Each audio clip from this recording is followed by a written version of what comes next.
I understand the impulse, but we have to stop trying to parse the future of Jordan Love week to week. Plus, Matt LaFleur fires back at the critics of Joe Barry, and he's missing the point. The entire organization is missing the point. And speaking of missing the point, this sophomore class does not, at least right now, look like the foundational piece we thought it was this time a year ago. Why we should be a little nervous about doing the same proclamations about this rookie class. All of that on today's show. You are Locked On Packers, your daily Green Bay Packers podcast. Part of the Locked On Podcast Network, your team every day.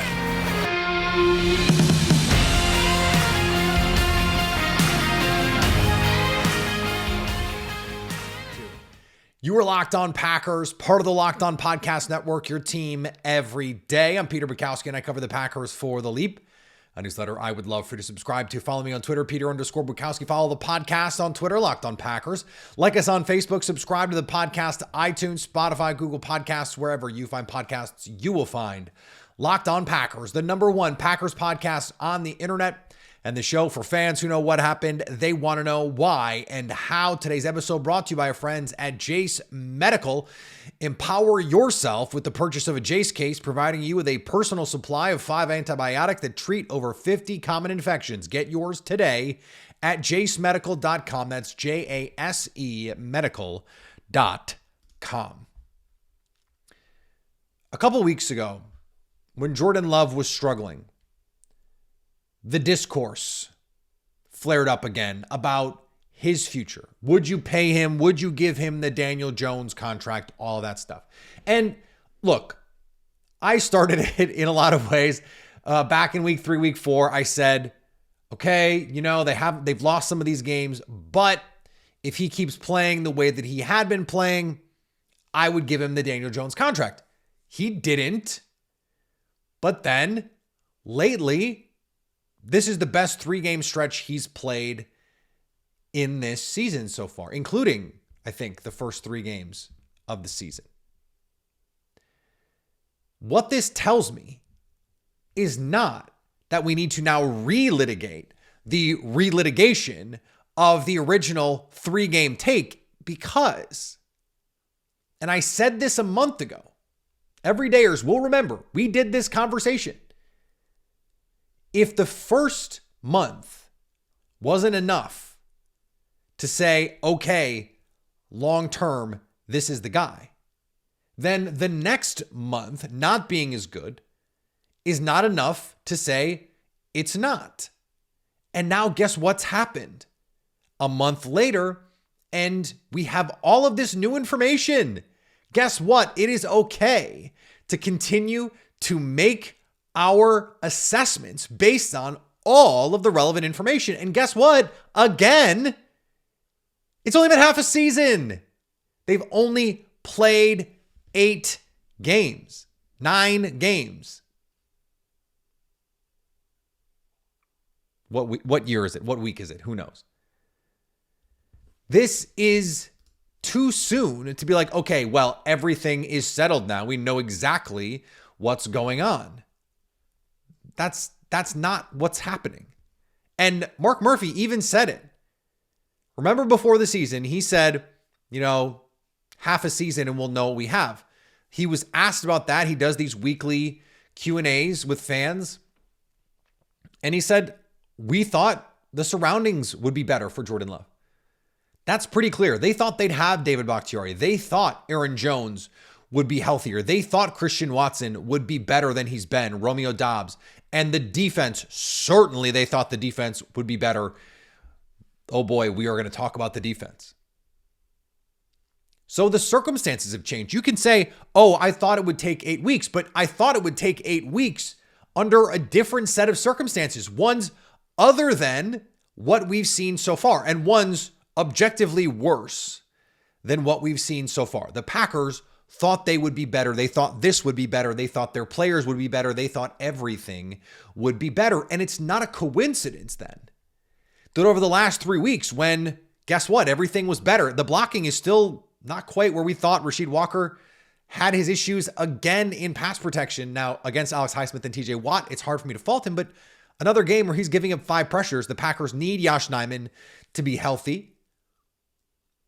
Left tackle, who knows what the future of David Bakhtiari is. If he wants to come back and play, great. If not, left tackle is at the top of the needs list going into this offseason. But it's not a coincidence Jordan Love has had his best 3 weeks when Jaden Reed, Luke Musgrave, and Dontavian Wicks over the last 3 weeks lead all rookies. Those 3 guys lead all rookies in yards per route run. Over the last 3 weeks, the rookie leaders, pass catchers in yards per route run over the last 3 weeks, they're Packers. All 3. Now, Dalton Kincaid played Monday night, so I'd have to double check. That was true as of Monday afternoon. Zach Cruz had that little nugget from Packers Wire. It's not a coincidence he's playing better now that the rookies look more like we thought they would look. Christian Watson hasn't done that. Romeo Doubs hasn't done what we thought they would do. We're going to talk about their piece in this at the end of the show. But this is all connected. And maybe most importantly, guess what? How many times am I going to say that on the show today? But guess what? The Packers don't have to decide today. They don't have to make a decision on Jordan Love because in the offseason, they gave him more upfront money, incentives this season that he's probably not going to hit. And he could go on a tear in the back half of the season. He could. Stranger things have happened. He could make the Pro Bowl. It's a weird NFC season. Kirk Cousins is hurt. Who knows what's going to happen? Jared Goff is going to make the Pro Bowl. Jalen Hurts for sure is going to make the Pro Bowl. After that, who are you sure about? Anyway, they don't have to make this decision right now. They don't have to give Jordan Love the extension right now. They don't have to do it in a week. They don't have to do it in 3 weeks. So if the first 3 weeks weren't enough, and the second 3 weeks weren't enough to nullify fully the first 3 weeks, and then the subsequent 3 weeks were not enough, it just think about how crazy it would be if we had to do these check-ins all the time. We don't. Just understand what the trajectory is and understand also that it's not always going to be in a straight line. It's not always going to be linear. It's going to be a little bit up and a little bit down, and then maybe a lot up and then maybe a lot down. We don't know. It's not predictable either. What the Packers have tried to do was give Jordan Love the runway. And now, when things around him have stabilized a little bit, Aaron Jones, did he have his best game on Sunday? No. We talked about some of the issues that the veterans were creating, and he was one of the reasons why, but at least he's out there. He did make some plays too. On 4th and 6, they drew up the play for Aaron Jones. They drew up a 3rd down play. A play that they love to go to. Clear out one whole side, leak the running back out, get him matched up on a linebacker, whether it's in man or zone. It's sort of a defense-proof concept, and you get a 1st down. Almost a touchdown. Having him out there makes everything easier. Having your offensive line healthy. Zach Tom performing at a Pro Bowl level right now. Having the rookies step up in a big way in the absence of your second-year players making big-time impacts. A.J. Dillon looking like his old self. All of that makes it a lot easier for Jordan Love to be himself. And yet, this team is still last in contested catches. They're still 25th in yards after catch. And something like 70% of Jordan Love's passing yards from Sunday were air yards. Not just hey, get the ball out. Not Brock Purdy. Here's a 5-yard little choice route from Christian McCaffrey. He's going to turn it into 70. Or here's a 12-yard dig to Brandon Ayuk. He's going to break off a 30-yarder because he's special with the ball in his hands. That'd be nice for the Packers to have some of those guys. Christian Watson with a little bit of space can create some big plays like that. We saw Jaden Reed with some space create like that. So there are certainly positive things to be taking away, to be identifying the progress. And when there are those valleys, to recognize too the peaks. 5 big-time throws, according to Pro Football Focus on Sunday. The third best performance by big-time throw of the season. Only Dak and Tua have games with more. That means he had more big-time throws on Sunday against the Steelers, a top 10 defense by DVOA, without his all-pro left tackle, and with his alpha number 1 receiver shrinking in some of the big moments. He had more big-time throws than any Patrick Mahomes game, than any Josh Allen game, than any Justin Herbert or Lamar Jackson game. Think about that for a second. Now, I don't want to turn this back into the litigation of the Jordan Love question. It's just to say this is going to change constantly, and that's okay because we have this limited sample, this small sample. And so 1 or 2 games is going to swing our perception in a huge way. Well, now that we've got 9 games, really 6 of the 9 games in terms of the stretches show good things for Jordan Love. And so with every game you add the good, you're going to tack on the good side, of course, but then the all of it, any good or bad, whatever it is, it's going to have a little less impact on the total sample. It's going to mean a little less. And then it's going to be more looking at the body of work. And so because no one has to make this decision right now, it seems pretty silly for us to be having this discussion. And for anyone to be having this discussion, we are not actually trying to figure out, is Jordan Love worth the contract? Because that would be foolish. We don't have to do that right now. All right, I want to talk about something Matt LaFleur said, firing back at the critics, and why he's missing the point in a troubling kind of way. We're going to talk about that in a second here on Locked On Packers. We spend a lot of time talking together. We get fired up about wins and losses, who sits and who starts, and I'm thankful for that connection. But this is about something a little bit more personal. Whether you're on an extended travel or a natural disaster strikes or there are supply chain issues, I want you to be covered. I want you to have the medications that you need, and Jase Medical can help you do that. Go online right now at jasemedical.com to receive a 12-month supply of your daily medication. Remember to use the code LOCKEDON at checkout for a discount as well. Don't be caught unprepared. The Jase case, for example, 5 life-saving antibiotics for emergency use. And all it takes to get a Jase case is you fill out a simple form online. And in some cases, you jump on a quick call with a board-certified physician. You can even get ongoing care from that physician for any treatment-related question.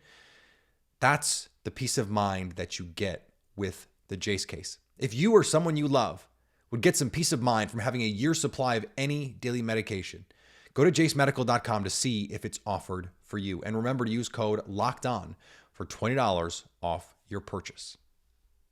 And thanks to everyone who makes Locked On Packers their first listen every day. We hope you like starting your day with us as much as we like starting our day with you. Football season is here, and Locked On is kicking up our coverage with Locked On NFL Kickoff Live. Each Friday, Locked On will go live at 2 p.m. Eastern on every Locked On NFL YouTube channel.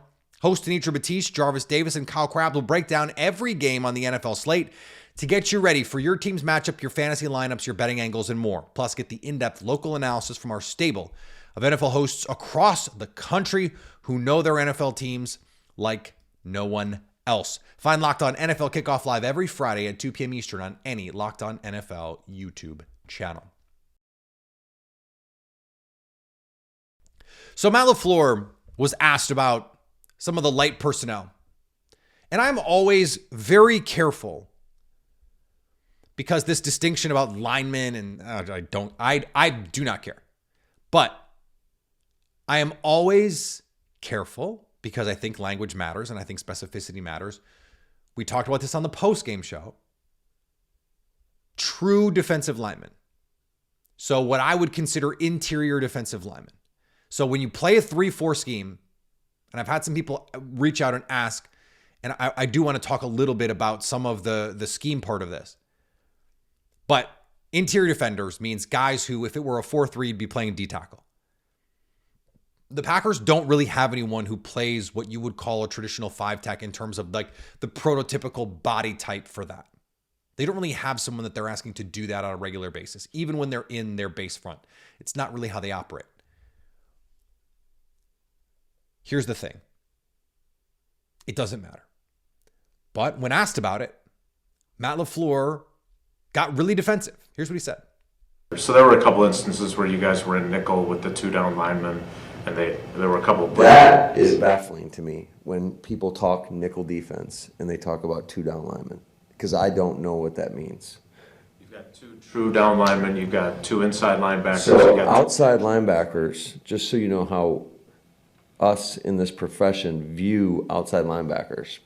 When you go to nickel defense, they are defensive ends. Okay. And we have some of the bigger outside linebackers in this league. So I think it's comical when I hear people talk about, oh, they have 2 down linemen. I'm like, to me, people are exposing themselves when they say that. My problem with this isn't in a vacuum what he's saying. Like, I get the point that he's making. Yes, there are only 2 defensive linemen. It is the case that there are only two true interior defensive linemen. That is always how I've couched it, or try to couch it. And yes, it's true. Rashawn Gary is 275. Preston Smith is 275. Those guys count as trench players. They're 4-man fronts. And if you just look at some of the alignments, they don't have the gaps covered. If you're going to play a 4-man front, you can't play wide 9 and expect safeties to fill from depth and get any sort of productivity. It's just not going to happen. So the problem isn't what the names are. That's not the problem. The problem is inside the 5-yard line, you're in nickel. You just can't do that. And what makes it honestly really frustrating is guys like Quay Walker, and I know he's hurt. You got someone like Quay Walker so that he could be on the field, right? Well, the reason you use a first-round pick on Quay Walker is so that you can stay in base in situations where other people would have to be in nickel, and now you're dictating terms to the offense. Much like what happened against Denver when they didn't match personnel and the Packers thought they would. And they ran the ball anyway. A player like Quay Walker is supposed to allow you to cover even when you're in heavier personnel groupings. Now, if he's hurt, I understand you don't have that same flexibility. They haven't had any answers. They haven't had any answers if he's not on the field, and then you can't build your defense that way. You just can't build your defense that way. So it either needs to be more penny, where you go 3 true defensive linemen, those 5-1 fronts, where you have 3 interior defensive linemen, 3 what we would call defensive tackles if it were a 4-3, guys who are either going to play nose tackle or 3-tech. That's really what we're talking about. Maybe some other 4-eye, some other different things there, but like, that's what we're talking about. Big body guys, defensive tackles. If we're just going to really condense down the way that we're going to talk about it. And then you still have your 2 outside linebackers, your edge players. That's 5 trench players, which is what you would have in a 3-4 base front. 3 down linemen, if we're going to use the phrasing from the question, 2 edge players. That allows you to cover the gaps more effectively. Now, you're only going to have 1 linebacker. That means you might have to play more single high, but the Packers play a ton of cover 3 anyway, even if they're spinning safeties. So it just, the problem isn't the name. The problem isn't what we're calling the players on the field. The problem is Joe Barry has consistently matched personnel incongruously. Like, at the goal line, you can't be a nickel if they're in 3 tight end look or 3 tight ends and an offensive lineman.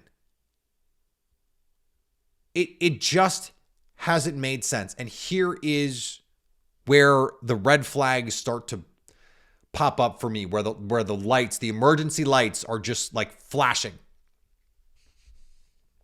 Why is Matt LaFleur defending this? Why is he defending it? Because he wasn't afraid, and I know Mike Pettin was forced upon him. But why is he defending this? It's unacceptable. So why is he defending it? And is he defending it because he's part of the reason it's happening? Because he thinks it is defensible, ironically. Because they can't defend anyone in the run game right now. It's indefensible to continue to play like this. And guess what? They drafted a player like Devontae Wyatt in the first freaking round, and he can't be on the field. He can't be on the field in possible run situations because he doesn't know where to be. He consistently gets out of his gap. He was an old player when they drafted him who had this problem. He was not an impact run defender in college either.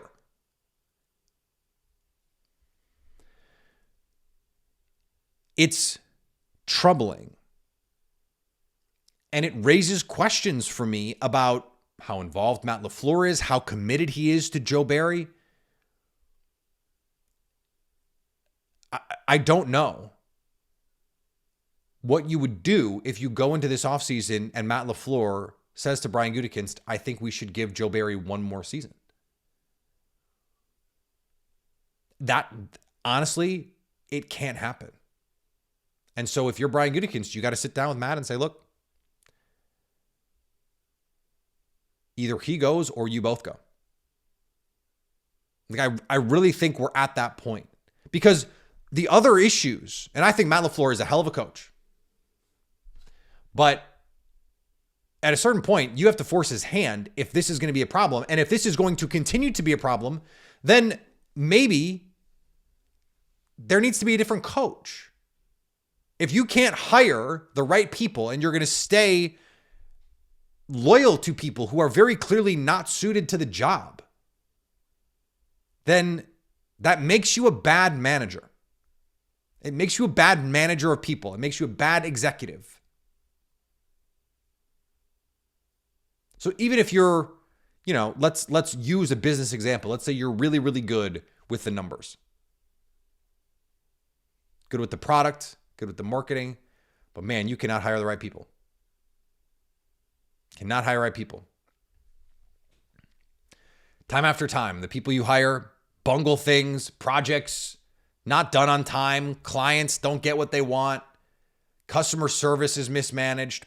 You're really good. But you, man, just cannot, and the people who keep screwing up, you just keep letting them screw up. God forbid you bring somebody else new in. At a certain point, it falls on you as the executive. And moments like this do not give me great confidence that sufficient changes are going to be made. And this goes back to the point that I made the other day. They brought in Rich Bisaccia to fix this special teams. They paid up to get Rich. Matt LaFleur thinks Rich Bisaccia is the best special teams coach in the league. And they're still one of the worst special teams in the NFL. That is pretty damning. So I think Matt LaFleur is a terrific schemer of offense. I think he's a great teacher of the game. I think he thinks about the game in the right kind of way. I think he is a terrific X's and O's coach. And I think he seems to understand how to build a culture. Is he perfect? No. But if we're looking really at the main parts of his job in terms of the product on the field, the things specific to on-field play, He's really good at those things. The managerial part, the people part, the hiring part. That's a problem right now. And this kind of moment underscores why it is getting to be dire. It really is. And I don't know what has to happen. And maybe it just gets sorted out.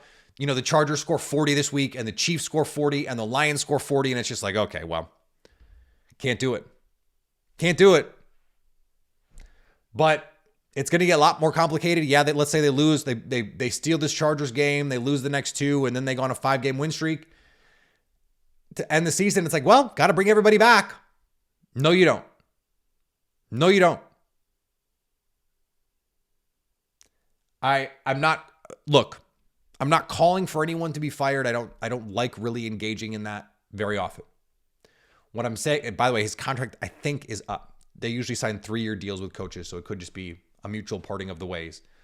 That's what I think the Cowboys got to do with Kellen Moore, if I'm not mistaken. Oh, well, we didn't renew his contract. The Packers did that with Alex Van Pelt. Oh, we just didn't renew his contract. We didn't fire him. We just let him leave. Remember, Aaron Rodgers, not too pleased about that.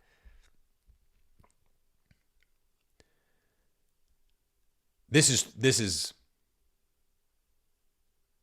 in the words of Pete Campbell, not great, Bob. All right, speaking of not great, this sophomore class, at least for the moment, not the foundational piece we thought it was going to be. We're going to talk about that as we close out this episode of Locked On Packers. Today's episode is brought to you by our friends at FanDuel. Score early this NFL season with FanDuel, America's #1 sportsbook.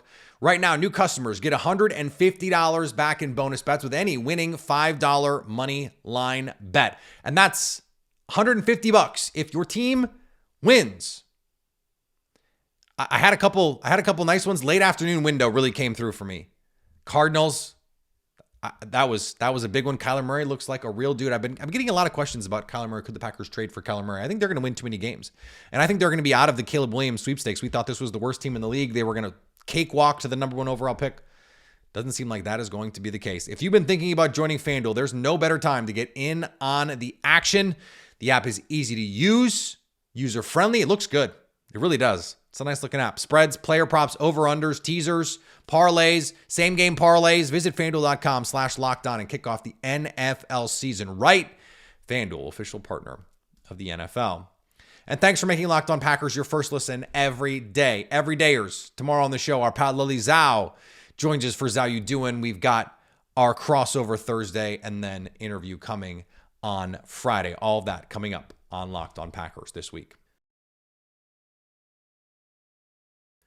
This time last year, we were looking at this draft class. Romeo Doubs looked like a future wide receiver 2. Christian Watson had just broken out. That was, 3 days ago? A year ago? That Week 10 game. And there were hints with Zach Tom. We didn't get a full look at him. We're like, hey, this guy looks like he's a starter. Quay Walker was showing flashes. It seemed like Kingsley Enagbare, rotational pass rusher. I think by this time he was starting and doing some nice things in place of Rashawn Gary. So you're like, man, it's really looking good. It's really looking good. Look at this class. Come back this year. Quay Walker, clear strides forward. Let's say that. Quay Walker made some clear strides forward. That was not my favorite draft pick. I made that very clear on the show and on Twitter and in any interview that they'll let me talk about it. Did not like that first round. Continues to not like that first round. By the way, I think I'm like pretty vindicated so far. That first round has not looked good, especially given the players that they could have taken. Could have just taken Christian Watson, frankly, and not traded up and had an extra pick and taken a player who was good, because Devontae Wyatt is not good. He's a good sub-package pass rusher, which is what they said they wanted, a penetrating 3 technique. But that's all he does.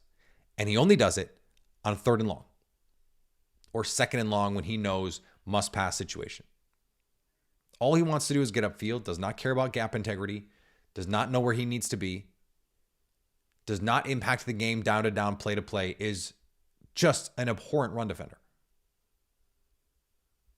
So it's not even like smart to play him if you're going to play with just 2 true interior defensive linemen. If he's one of them, you got a run game problem. You can't trust he's going to be in the right gap. He's 25. That stuff can't happen. Christian Watson, we've talked about his struggles on the show, has not taken that leap. Some of the comparisons, I had Bears fans in my mentions comparing him to Chase Claypool, who looks really good as a rookie, and then it turned out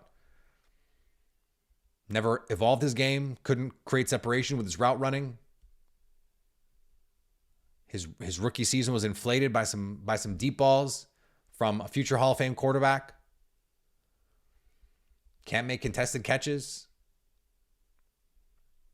Right now, doesn't look great. Romeo Doubs, I mean, the Acme Packing Company had a piece about it. Like, if you take away the touchdowns, and I know you can't take away the touchdowns, right? But if you look at what he does in the field of play, he's just not been that productive. There's flashes of route running, but he just sort of like runs them at his own pace.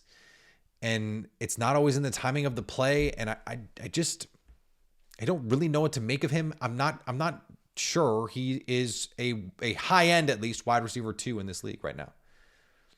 To me, right now, he's profiling more in that like Kendrick Bourne kind of like nice wide receiver 3, awesome wide receiver 4. That's what he seems like to me right now. Someone who could have, 5 or 6 touchdowns every year because in the end zone, he just has that feel and knack. But in the field of play, down to down, it's not really doing it. Like, what is Quay Walker's upside? Is he Fred Warner? No. Okay, Sean Ryan can't even get on the field over John Runyan Jr. This would be the week I would like to see it. Thank you. Would very much like to see it against this very, very, very soft. Don't let John Runyan Jr. put a bunch of good tape against this trash Chargers front. Don't let him do it. Get Sean Ryan out there, give him a chance to play, but he hasn't had one. The coaches have not believed in him. Whether that is right or not, it's the truth. Zach Thomas is a stud. But Kingsley Enagbare, he has already outperformed what a 5th round pick could or should, but he's just a rotational pass rusher. He's a nice player. Again, outperformed his expected value, to be sure. But maybe not the sort of foundational piece that it looked like maybe he could be, certainly in the preseason, building on what we saw last year. So when I get excited about this rookie class, I have to remind myself that, well, we just saw this. We just saw a group of rookies who had to play pretty well at times. We go, oh well, this class could change the foundation of the Green Bay Packers. And then as sophomores, they don't. Now, that doesn't mean the story is written on any of these players. I'm not giving up on Christian Watson. Too much physical tools. I'm not giving up on Quay Walker. I think he could be a really good player. I think he could have a career somewhat like Devondre Campbell, where he gets in the right situation, right defense, and really shines. He's still learning how to play the position in a lot of ways. He's not there yet. I kind of am just out on Devontae Wyatt. Like, he was better than Dean Lowry last year in short spurts, and it's clear now why they couldn't play him. I think Carl Brooks is already better than him. Already. Like, Devontae Wyatt is a first-round pick in the preseason. Should have just gone out and kicked everyone's ass. And he didn't. But you know who did? Carl Brooks. And Kobe Wooden. They might both be better than him right now.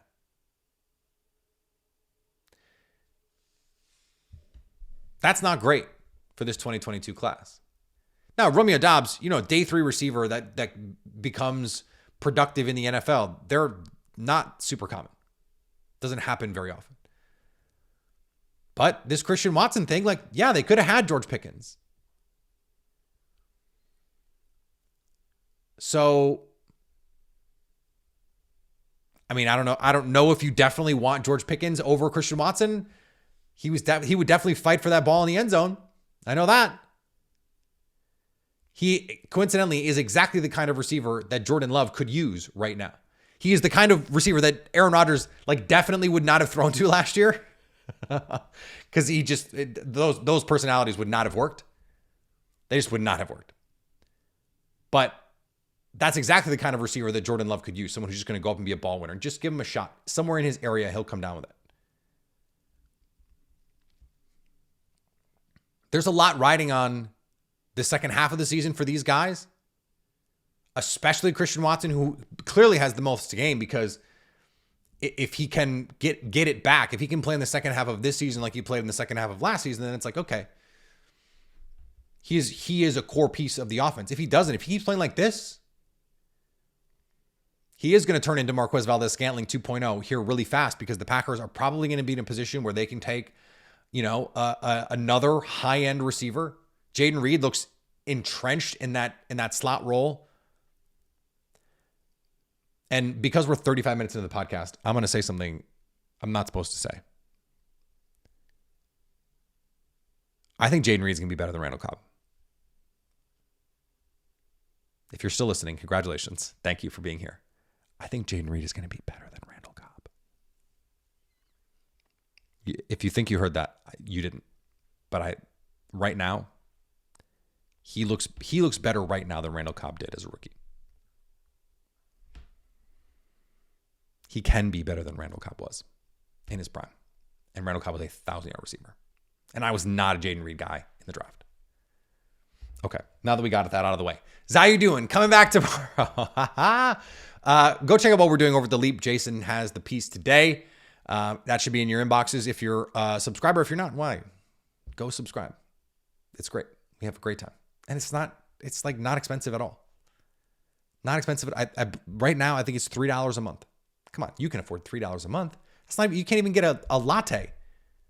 One latte for that. Cappuccino, you can probably get a drip coffee for that. But not any steamed milk. Not any flavor shots in there. Can't do that. Premium Packers content delivered right to your inbox. You can get that. Follow me on Twitter, Peter_Bukowski. Follow the podcast on Twitter, Locked On Packers. Like us on Facebook. Subscribe to the podcast, iTunes, Spotify, Google Podcasts, wherever you get podcasts, you will find Locked On Packers. And anytime you want to come hang out with us live, you can do that over on our Locked On Packers YouTube page, so you can stay Locked On Packers.